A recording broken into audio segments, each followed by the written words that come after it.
Hello friends, welcome back to our YouTube channel. So friends, हम लोगों ने पिछले वीडियो में बात किए थे regarding the research design and other important concept के बारे में बात किए थे। सो वहाँ पर हम लोग का मॉड्यूल 1 कंप्लीट हो गया था। आज इस वीडियो में वही next and important module start करेंगे, that is module 2।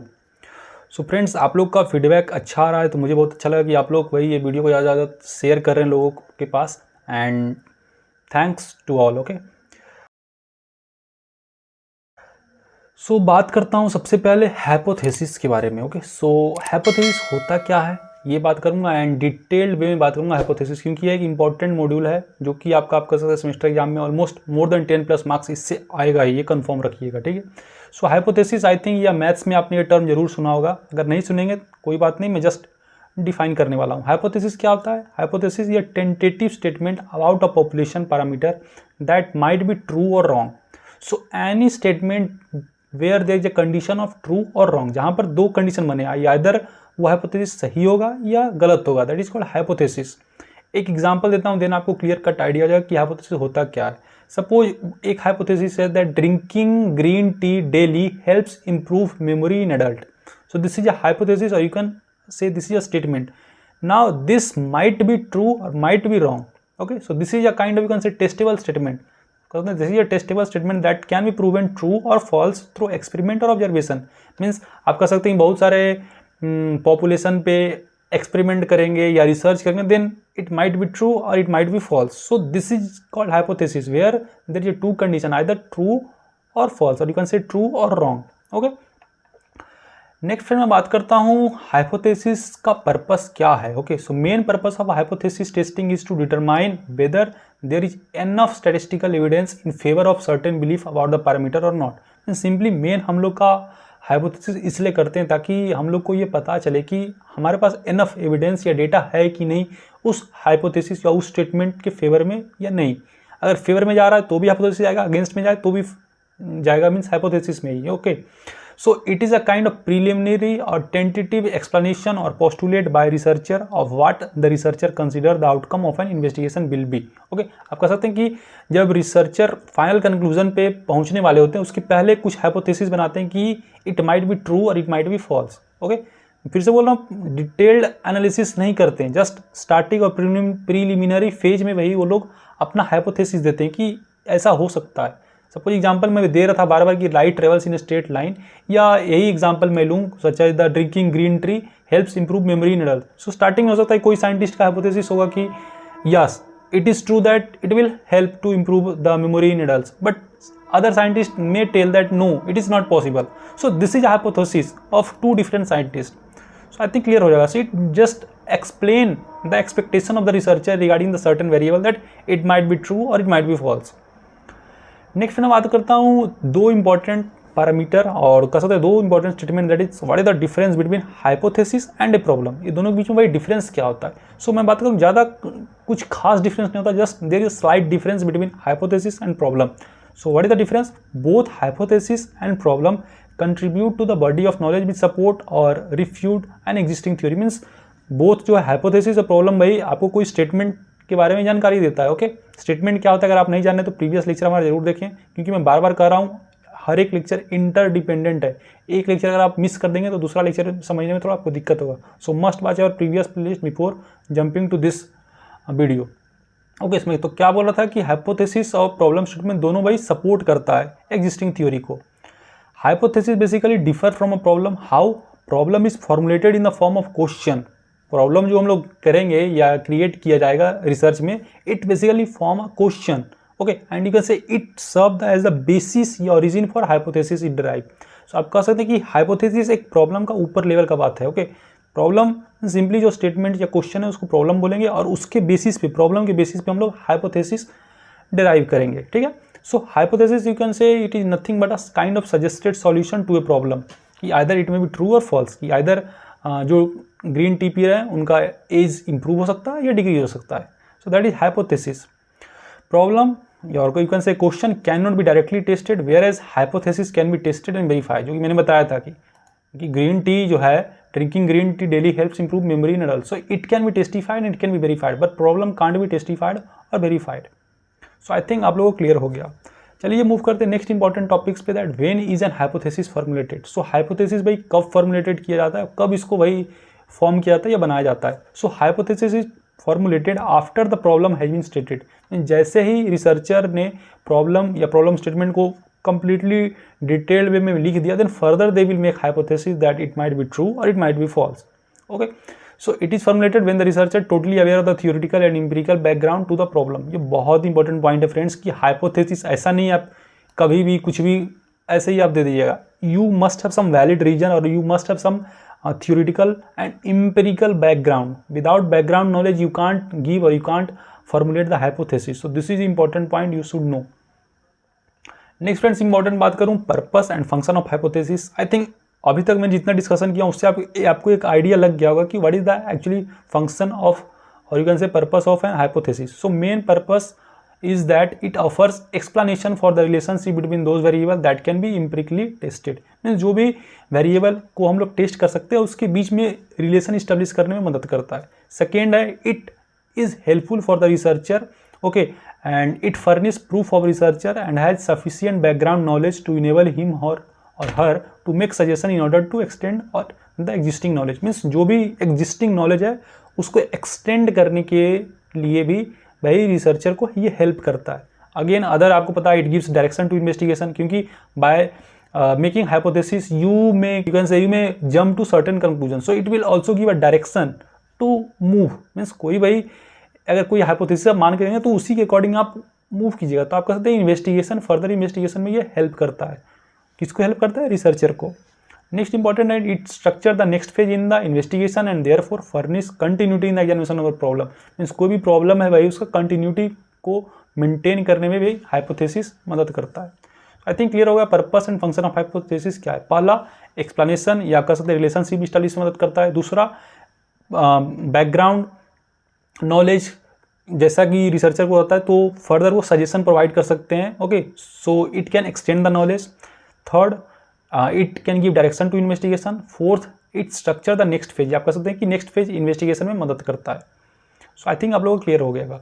Next friend important आता है that is characteristic of hypothesis, कि हाइपोथेसिस का कैरेक्टरिस्टिक क्या है, गुण क्या है या फीचर्स क्या है। So there are some characteristic that hypothesis must follow.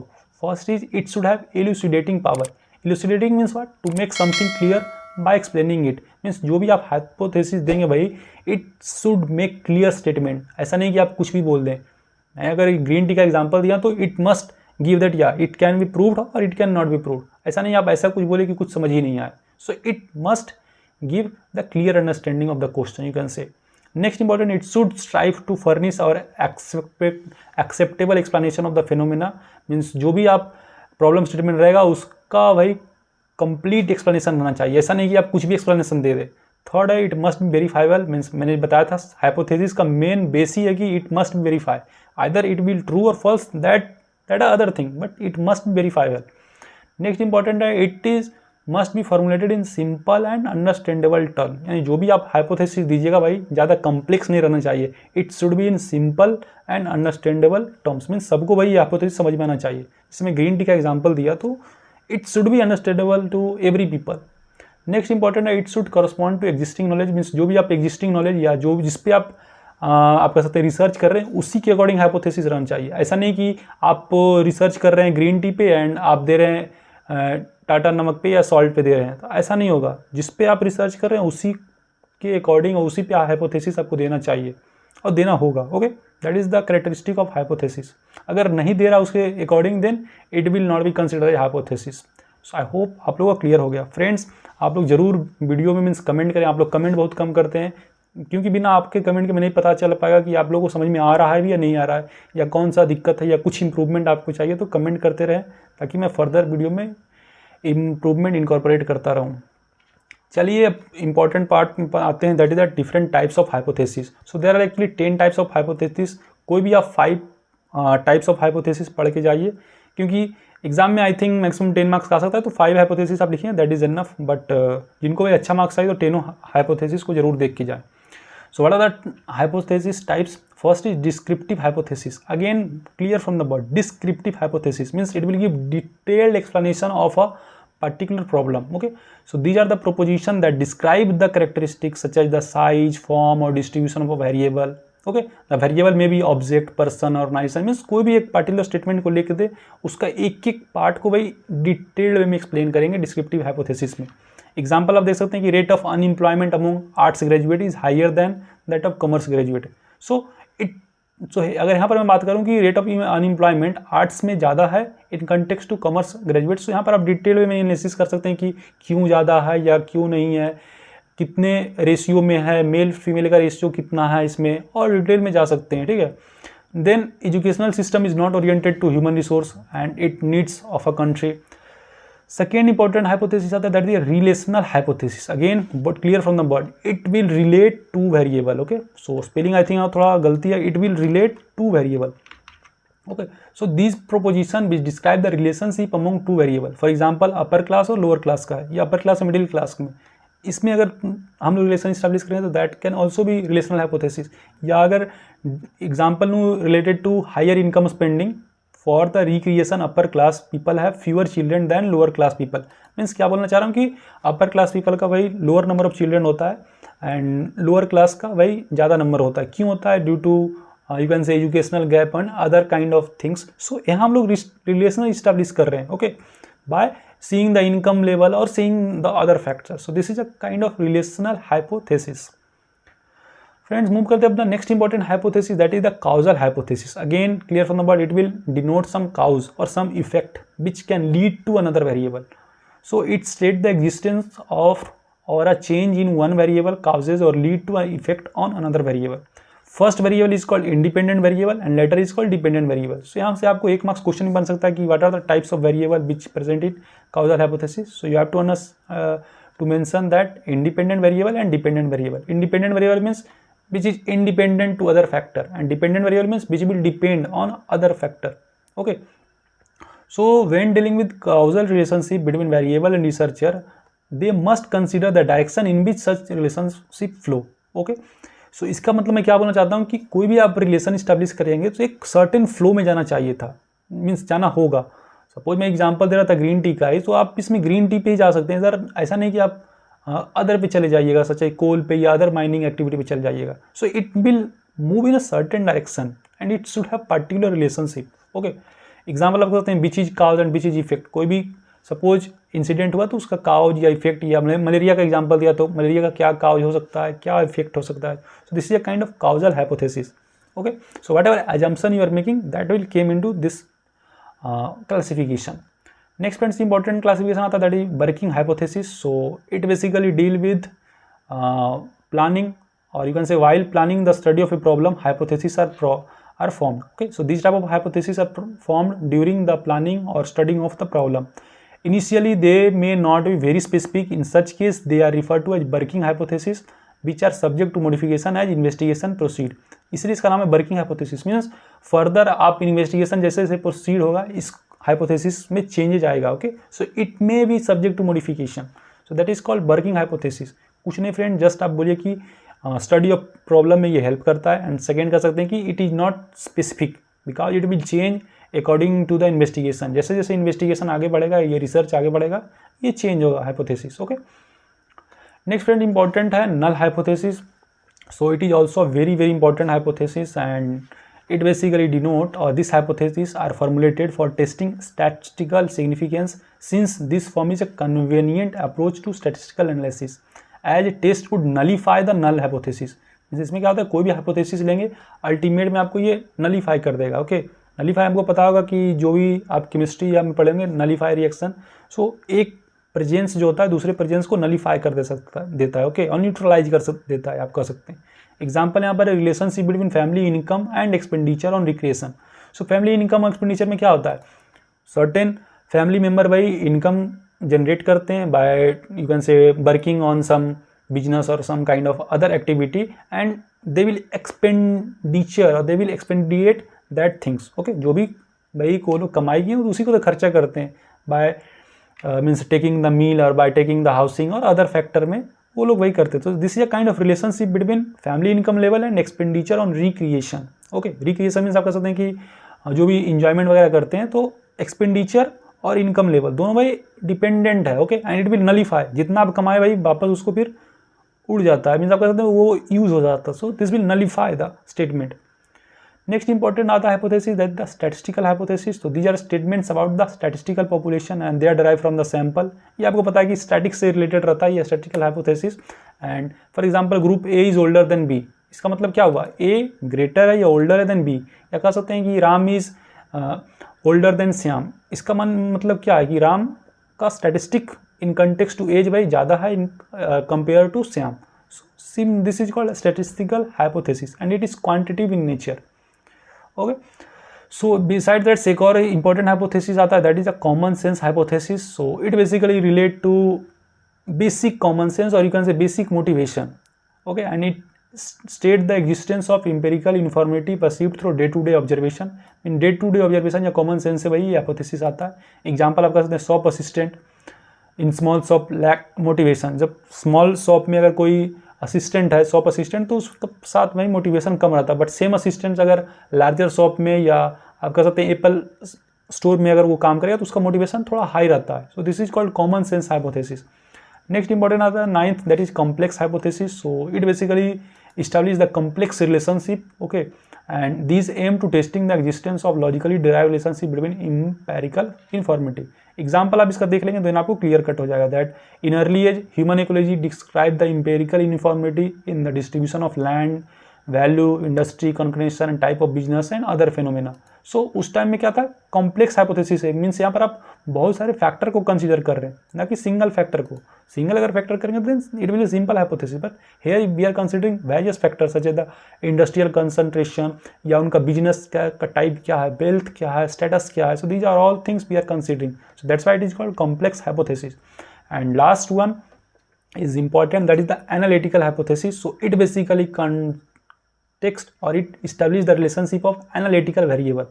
analytical variable means क्या होगा कि प्रॉपर एनालिसिस करने के बाद ही एक सर्टेन कंटेक्स्ट में या हाइपोथेसिस दीजिएगा कि इट इज गुड और bad, okay. So these hypothesis occur at highest level of abstraction and they specify relationship between changes in one property changes in another। बहुत इंपॉर्टेंट पॉइंट है कि कोई भी इंपॉर्टेंट प्रॉपर्टी चेंज होगा सो वो further दूसरे property को चेंज कर देगा।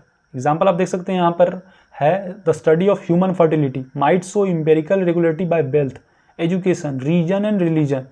मीन्स क्या बोलना चाहता हूँ कि कोई आप देखे होंगे कि कोई पार्टिकुलर पर्सन का जो है स्टेटस, फैमिली स्टेटस या कहते हैं सोसाइटल स्टेटस अच्छा रहता है, क्यों, because they are educated, they are having high wealth. So this is a kind of relationship. अगर वो एजुकेटेड है, अगर हाई वेल्थ है, तो वो उसका आप कह सकते हैं फर्टिलिटी रेट ज़्यादा होगा, ओके।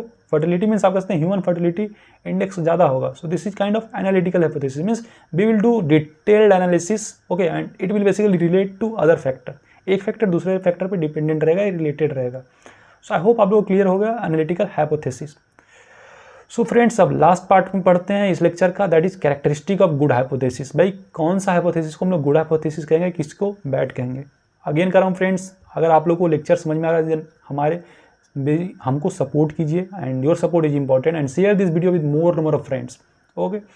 सो बात करते हैं कैरेक्टरिस्टिक ऑफ गुड हाइपोथेसिस क्या है। कंसेप्चुअल क्लैरिटी, कि जो भी हाइपोथेसिस आप देंगे it must B conceptual and it must have a clear cut idea. ऐसा नहीं कि आप कुछ दिए तो उसमें आप संशय रहेगी या नहीं भाई ये नहीं हो सकता। सपोज एग्जाम्पल दिया था वही ट्री का ही ले, स्टार्टिंग में जो हम लोग एग्जाम्पल लिए थे वही एग्जाम्पल में अगर फिर से लूँ कि drinking green tea daily improve memory in adult, तो इसमें आप आइदर आप बोल सकते हैं यस और नो। ऐसा नहीं कि अरे यार हाँ ये हो सकता है, नहीं ये, so this is not possible. It must be concise और it must be clear, okay. So this is the thing I want to tell. So characteristic of hypothesis में क्या था, पहला कंसेप्चुअल क्लैरिटी होना चाहिए, दूसरा स्पेसिफिसिटी, मीन्स कोई भी आप जो दे रहे हैं वो स्पेसिफिक रहना चाहिए।